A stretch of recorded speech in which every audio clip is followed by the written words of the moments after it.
so important to continue this work because as you move toward balancing these energies, you move toward health, harmony, and freedom for all areas of your life. Hello, my love. Welcome back to Arouse for another episode. And welcome if you are new around here. I am your host and personal life coach, Samantha Pop. Today's episode is in continuance of the Boost Your Confidence series, and I am talking the battle of the sexes, or is it? I'm talking everything masculine and feminine energy and how balancing these can help you build your confidence to achieve your dream life. So let's get into all the tea.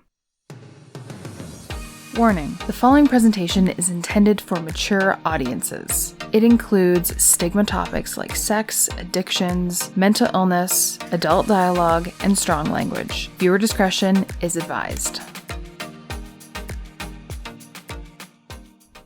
Today we are talking how to find balance between your masculine and feminine energy. I am taking some of this from an article written by Lena Schmidt. Lena talks about femininity and masculinity being multifaceted expressions and performance of gender in society, but you may recognize it more as femininity versus masculinity. And so this shows in gender as you're expressing your appearance, your behavior, and your use of language within your culture regarding what it means to be a man or a woman. So we're diving into masculine and feminine energy and what that actually looks like, what it means, and what are some things that you can do to channel both sides to help balance you out. Sacred feminine energy pulsates through you, even though sometimes you forget to embrace it. You're not alone if you find that you are leaning more towards one type of energy, because no one teaches you how to balance out both your feminine and masculine energy. As a woman, you're taught to look and act a certain way and be pretty feminine. And obviously the opposite for men, where they're taught to be very masculine and not channel their feminine energy. And with women, if you channel your masculine energy, you immediately get a label placed on you like butch or lesbian, and it really has nothing to do with your sexuality, but society has placed these rules and norms on gender to be a certain way.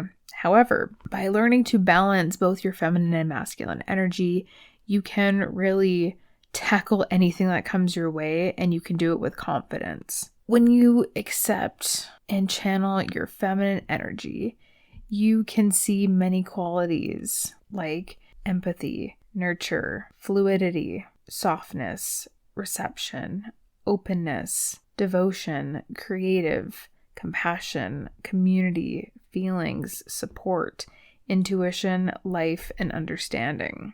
When you tune into this and place value on these qualities within yourself and others, you magnetically attract what you want, hold space for projects to develop at their natural pace, enjoy the process of creation independent of the end result, you see the bigger picture, you're able to work with others and create a community, you can connect to your emotional and physical life as a catalyst for change and development, and you can also relate to others by listening, sharing, and nurturing. The way that I see it, feminine energy is almost like that motherly instinct. It encompasses a lot of the qualities that I just read to you, like empathy, nurture, softness, openness, devotion, community, feeling, support, understanding. It's very intuitive as that motherly kind of energy creeps in, whether you have children or not.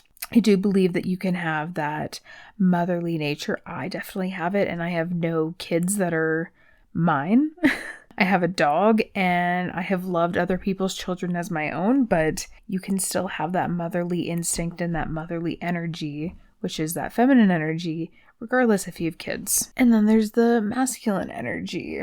So when you accept and honor your masculine energy, you can see many qualities that benefit your leadership, action, reason, logic, adventure, strength, loyalty, firmness, survival, confidence, because that's what this whole series is about, is boosting your confidence. Also focus, pride, honor, efficiency, power, and being a caretaker. So when you focus on your masculine energy, then you're able to tenaciously pursue what you want, decide when, where, and how a project is going to grow and be completed. Focus on the end result of a project.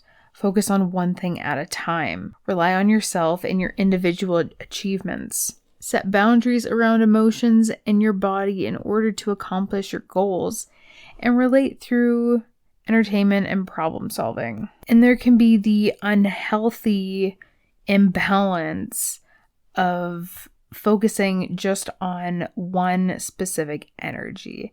And these are just a couple examples. It can look different for you depending on what you focus on in that energy. But if you are stuck in your feminine energy, it's more of a being kind of energy, while masculine energy is a doing energy. It wants to be very productive. With the feminine energy, it wants to be and be present. Doesn't always have to do something to be productive. And if there's an imbalance and you're focusing too much on your feminine energy, it can mean that you're not putting yourself and your needs first. You're not getting things done that are important to you and that you would like to get done in a timely manner. While with the masculine energy, if you are focused too much on the masculine and you're lacking in the feminine energy, this often leads to overwhelm and burnout, because you're focused on being productive all the time and never leaving any space for rest or relaxation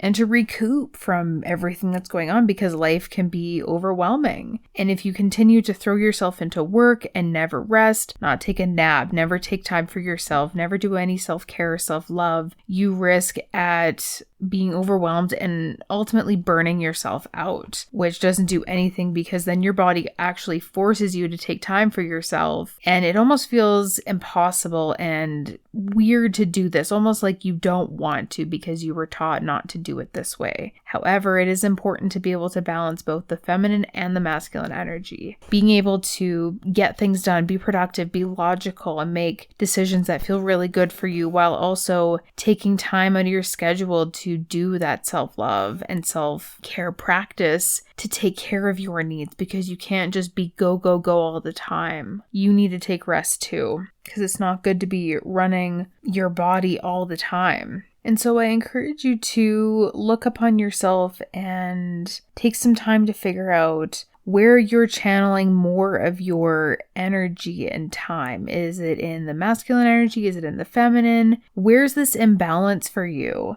Because that's going to be the first step in being able to rebalance yourself so that you can tackle anything that comes your way and do it with confidence. I remember being stuck in my masculine energy in my last semester of university, where I was doing my internship for 8 to 9 hours a day, and then driving back into the city to work and having absolutely no life, having no fun, no play whatsoever, because you've heard the saying, all work and no play makes Jack a dull boy. Well, it's true. It's fucking true, because I remember, and even looking back, it's like, how did I get to that point? Why did I let myself do that? And it's because society encourages hustle and overworking yourself to the point where you exhaust yourself. Because I was waking up at 4:30 in the morning, getting to Moose Jaw for 6 a.m., working till 3 or 4 o'clock in the afternoon, depending on the day, driving back to Regina to then work until either 9 or 10 o'clock at night, head back home to my apartment,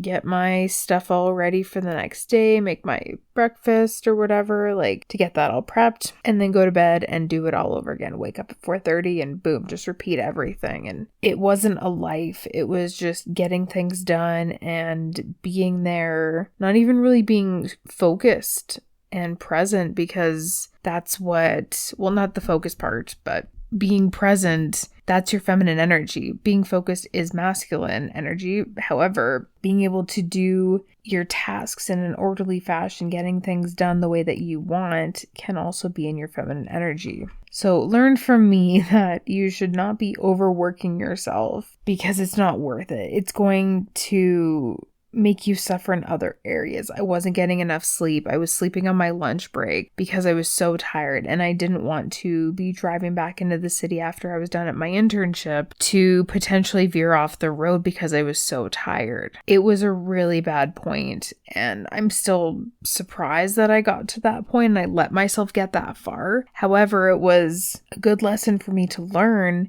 and now share with you the mistakes that I've made so that you can avoid them. So please take some time and figure out where there's an imbalance, where you're focusing more of your energy. Is it more in the feminine or is it more in the masculine? So that you can balance it out and avoid either burning yourself out or not getting enough done and maybe putting too much of your energy into just being and relaxing. Because you do need to find a healthy balance between both of them, being productive and also taking care of yourself and having that R&R time. So what was your favorite part of today's episode? Please take a screenshot of this episode, post it on social media, and tag me at The Soulful Body Co. Let me know what was your favorite part or your golden nugget, and make sure to leave a 5-star review on my Facebook page at The Soulful Body Co. or leave a 5-star review on Apple Podcasts. I love you so much, and I will see you in the next episode.